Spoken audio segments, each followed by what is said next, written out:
wa thana'u lillah, serviteur d'Allah. Le temps a beaucoup d'importance à notre vie quotidienne. Allah subhanahu wa ta'ala nous rappelle l'importance de ce temps en plusieurs des reprises dans le Coran en utilisant des synonymes au temps comme Al-Fajr et Al-Layl, c'est-à-dire la nuit, et Al-Shams, c'est-à-dire le soleil, que l'on peut traduire par les différentes étapes de la journée qui constituent les différents jours de toute une vie. Ibadallah, le temps c'est également la vie de chacun de nous et qui est si définie par l'âge. Cette vie-là qui délimite notre passage sur ces bas mondes, qui est l'examen de l'au-delà. Ibadallah, le prophète Muhammad sallallahu alayhi wa sallam nous a mis en garde dans un hadith rapporté par Imam At-Tirmizi, selon lequel nous serons interrogés sur chaque ère de cette vie. Le prophète Muhammad sallallahu alayhi wa sallam a dit: les pieds d'un serviteur ne bougeront pas tant qu'il n'aura pas été interrogé sur 4 choses. Sur sa vie, dans quoi l'a-t-il passé? Sur sa science, qu'a-t-il fait avec? Sur son argent, d'où l'a-t-il gagné et comment l'a-t-il dépensé? Et sur son corps, dans quoi l'a-t-il usé? Serviteur d'Allah, le temps est cher, car nous sommes beaucoup à perdre notre temps et ne s'arrête pas. On tue le temps libre sans prendre en considération les aléas de la vie qui sont la maladie, le travail, qui sont des temps dans lesquels il est difficile de vouer un culte ou acquérir une science. Ibadallah, Ibn Umar radiallahu anhu rapportait le prophète Muhammad sallallahu alayhi wa sallam, mais ceci par mes deux épaules et me dit: Yani, kun fi dunya ka'annaka gharib aw abir sabib, soit dans ce bas monde comme un étranger ou comme quelqu'un de passage.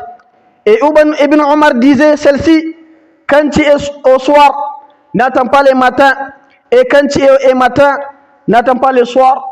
Prends de ta santé pour ta maladie et ta vie pour ta mort. Ibadallah, comme Allah subhanahu wa ta'ala nous a indiqué dans beaucoup de sourates l'importance de ce temps, cependant la plupart des gens sont insouciants à ce sujet. C'est aussi la raison pour laquelle le prophète Muhammad sallallahu alayhi wa sallam il a dit: Ni'matani maghabunun fihima kathirun minan nas, as-siha wal faragh. Il y a des bienfaits au sujet desquels beaucoup de gens sont distraits: la santé, wal faragh, et le temps libre.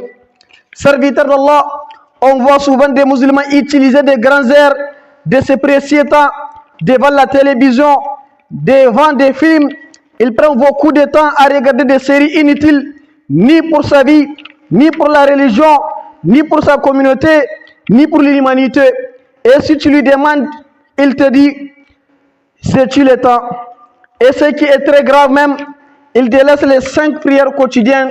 Malgré tout cela, il préfère d'aller jouer le football plus de 10 heures du temps ou plus, mais il ne vient pas à la mosquée pour prier la prière de 10 minutes. C'est grave.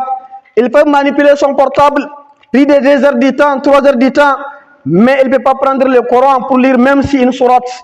Il maîtrise beaucoup de choses, mais la sourate de Fatiha, il est difficile à le réciter.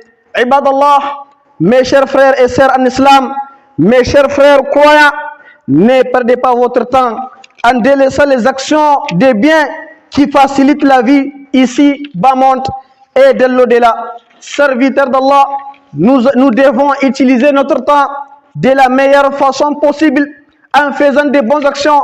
En tant que croyants, nous ne devons jamais gaspiller ou mal utiliser le temps, mais plutôt l'apprécier comme une bénédiction d'Allah subhanahu wa ta'ala, le Tout-Puissant. Nous sommes responsables de ce que nous avons fait dans cette vie, et lorsque notre temps dans ce bas monde sera écoulé, ce temps ne reviendra jamais. L'islam a catégorisé les choses selon leur niveau d'importance pour l'être humain. Les premiers musulmans avaient pour habitude de saisir chaque seconde de temps libre et de l'utiliser à bon espoir. Ibadallah, inna Allah wa